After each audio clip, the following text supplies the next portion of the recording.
Going wink on the line and air bridge collapsing. There's a sponsor. Kevin Walker.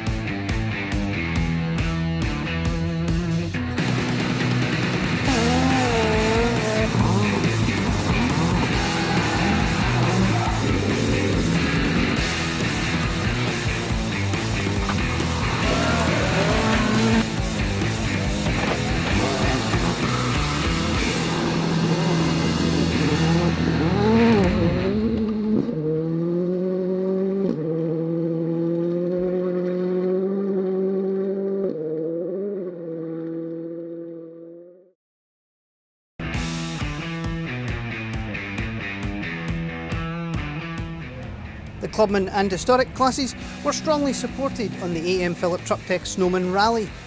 So let's see who came out on top. Nervous, if anything, yeah. No, yeah, nervous. First rally, just passed my test 2 weeks ago, so just got to go slow. So it's a real baptism of fire then? Yeah, 100%. First, never thought we'd make it to the Snowman, but we ended up managing to get through and whatnot, so here we are. And then they had a rush for like licences and whatnot. Cammy thought he wasn't getting his one, so then we ended up getting it all, so we're all should be good to go. It was indeed a huge weekend for Lachlan McKeever and Cameron Morrison. Having the Snowman be your first event is a big challenge for anyone, especially when you've only got a 1.2 litre engine to take on those big hills. The Fiesta crew ran well all day, until unfortunately falling off the road in the gathering gloom of the final stage. They were awarded the R&R Clubman Spirit Award for their efforts. Oh, steady man. He's enjoying himself.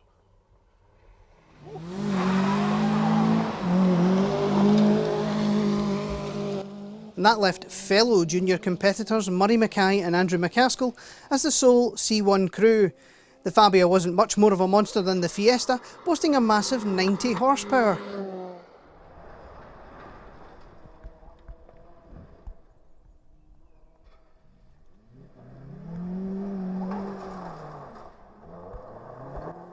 After this moment on stage 1 they settled down, getting the car to the finish in one piece and taking the Moats Offshore Junior win in the process.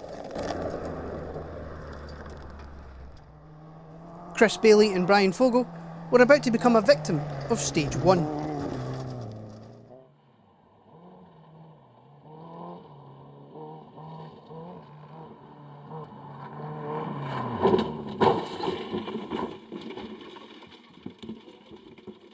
Thankfully they were unhurt, but out of the event. Terry Smith and Kenny Fogel managed to get to stage 2 before they too fell off the road.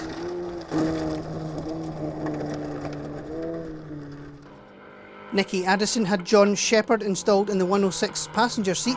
The engine note in stage 1, however, wasn't an encouraging sign.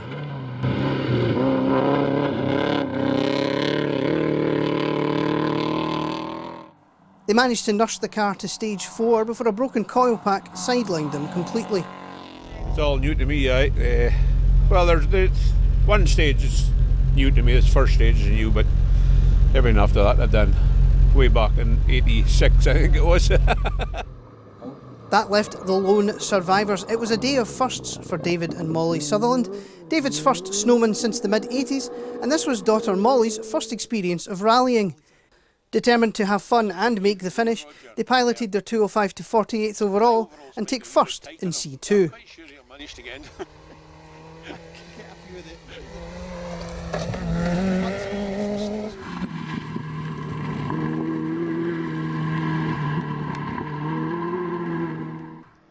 Campbell and Donald McComb's Mark II is absolutely beautiful, but sadly didn't make it out of stage 1 after engine issues.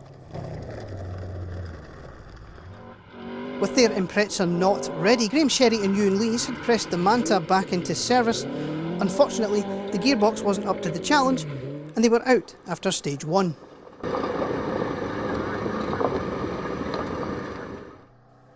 Alistair Brearley and Jerry Bryden went off at the same corner as Keir Beaton, rearranging the Escort's rear end. They called it a day at the end of the stage. Alan McDowell and Mark Casey's first experience of the Mark I ended with ignition issues.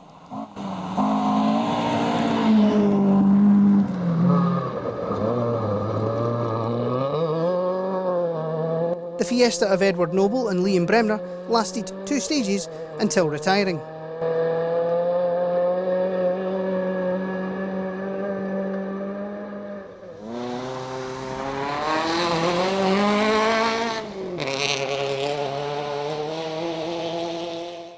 Greg Grant and Morgan Redpath's Focus made it all the way to the final stage before they retired.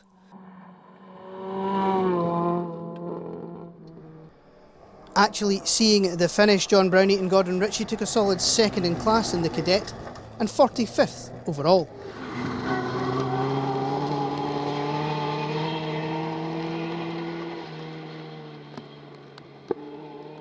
If we can keep Jock and Benny honest, we're doing alright, like. Craig Smith and Charles Mackenzie endured a character-building day on their way to the class win. The car was using oil at an alarming rate and they had to contend with wildly unpredictable handling. Post-event they found a broken rear shock absorber, a non-functioning diff and no compression on one of the cylinders.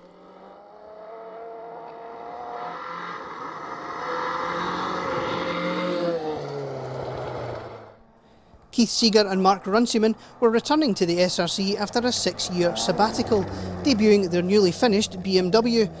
The morning was steady as they got used to the car before crawling out of stage 3 with an electrical issue. Unfortunately, a bad connection to the coil packs killed the engine completely at the start of stage 4 and they were forced out.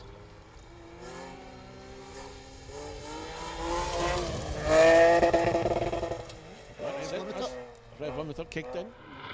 Jordan Anderson and Ian McDougall slipped off the road into retirement on stage 2. Ian Urquhart and Michael Mackenzie also retired with an off in the same stage.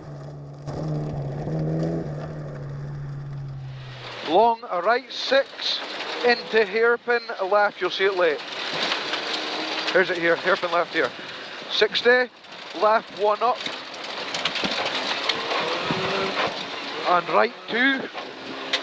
Cameron Black and Duncan Don were doing their best to annoy the Imprezas and Evos in the 3-2-3. Running well on the opening 2 stages, they were unfortunately a victim of the now infamous Lochletter ditch.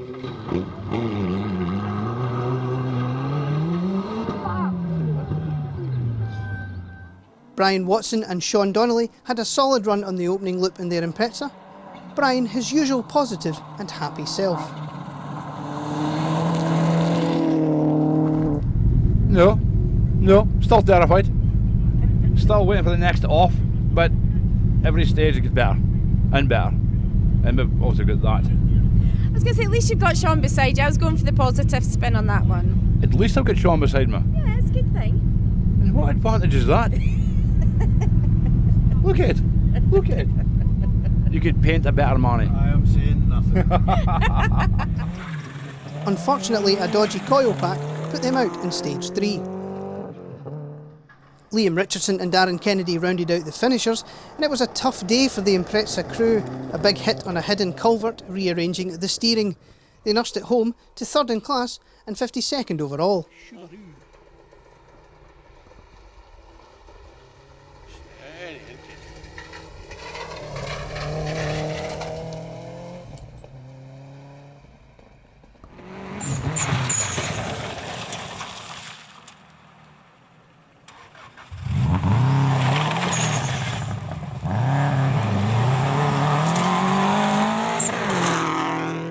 Thomas Rapson and Michael Sutherland had a much easier day at the office.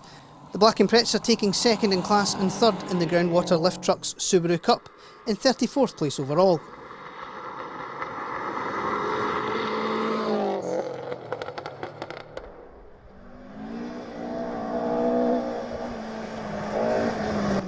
Stuart Eggleston and Brian Hodgson retired early with a fractured oil pipe. Davy McLeod and Eamon Boyle were debuting a new Jondell engine in their Sunbeam. Up a significant amount of horsepower compared to the old unit, they had a spin on the opener while getting used to the extra poke. Sadly, the diff would cry enough in stage 3.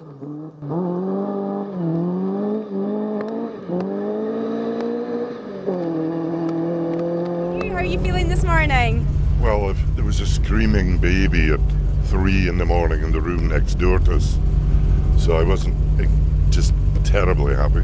Patricia woke me up and said, "You've got a terrible wheeze in your chest." And it was a baby howling next door. So we're all good to go, I hope.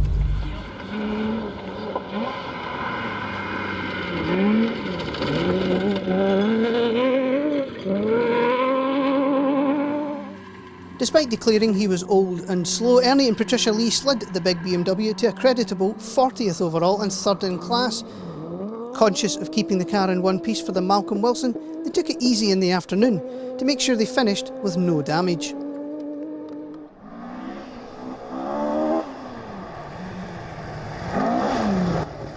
Two minutes up the road, Jim Robertson and Mike Curry were back in their BDG engined Escort after a long rebuild. It was a day of many small problems holding them back slightly, but despite this, they took the opening honours in the Haddo Energy Super Seniors.